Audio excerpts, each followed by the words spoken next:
I've been a driving instructor for several years, and if there's one thing I've learned from teaching hundreds, maybe thousands of students, it's this. Confidence doesn't come from the car, it comes from within. When people come to me for lessons, they often think their biggest challenge is parallel parking or changing lanes or highway driving.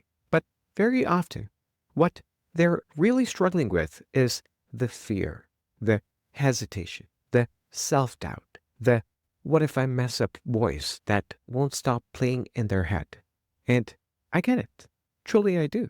Because even though I teach driving now, I remember exactly what I felt like when I was a beginner. I remember gripping the wheel too tight, checking the mirror 5 times before every turn, wondering if I was cut for this. That fear can feel heavy. It can hold you back, not just from driving, but from all the freedom and confidence that comes with driving. So, this video is for you, the hesitant driver, the overthinker, the one who's been putting it off.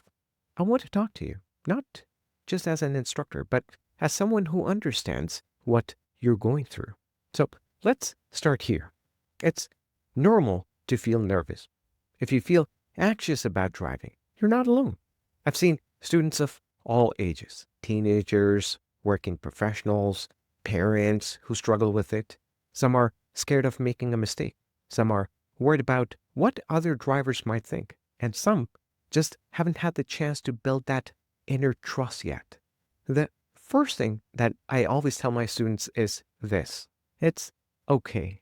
Fear doesn't mean you're not ready. It means you care. And when we care, we tend to overthink. The goal isn't to eliminate fear overnight. It's to build trust in yourself, step by step. Confidence is a skill, just like driving. Think about that. Confidence isn't something you either have or you don't. It's something you build, just like learning how to signal, brake smoothly, or park between the lines.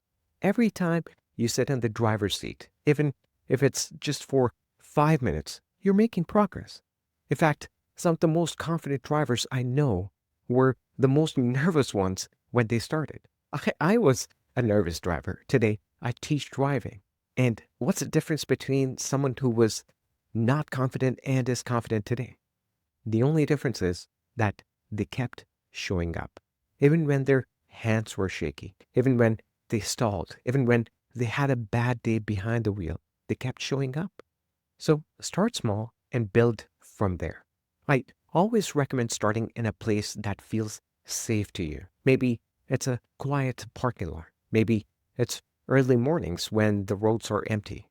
There's no shame in starting small. In fact, that's the smartest way to build confidence. You're giving yourself permission to learn without pressure. Once you feel comfortable, you can slowly challenge yourself. A calm drive through neighborhood, a short route to the grocery store. You don't have to jump into downtown traffic or onto the freeway right away. Confidence grows best when it's not rushed. Surround yourself with support. Driving with someone who makes you feel safe is key. If you're learning with a friend, parent, or partner, make sure they're patient and kind, not someone who criticizes or panics. As instructors, our job is to guide you, not judge you. If you're ever made to feel ashamed while learning, that's not your fault. You deserve better.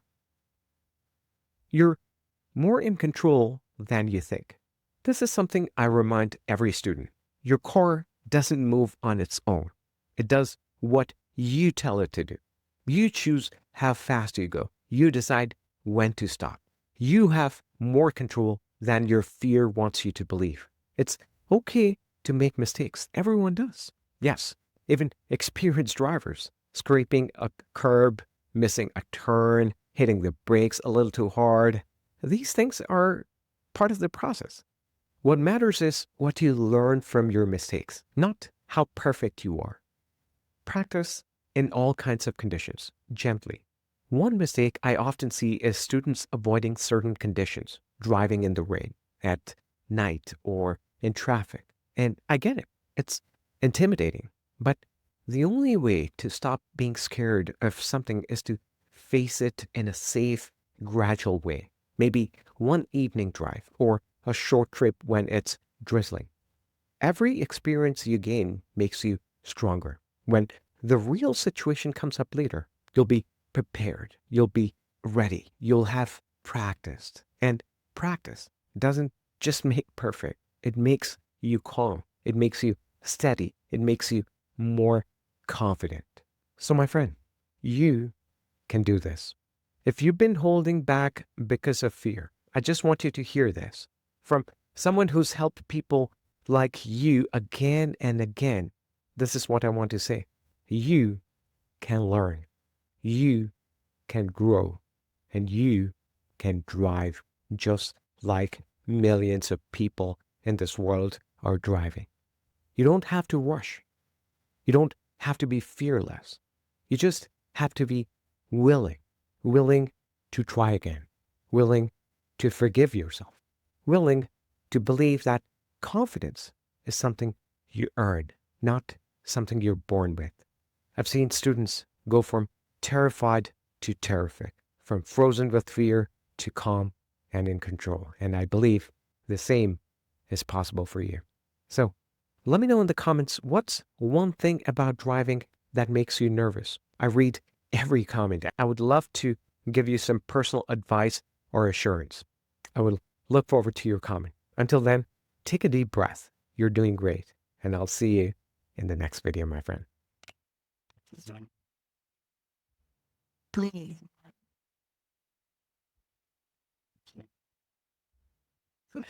And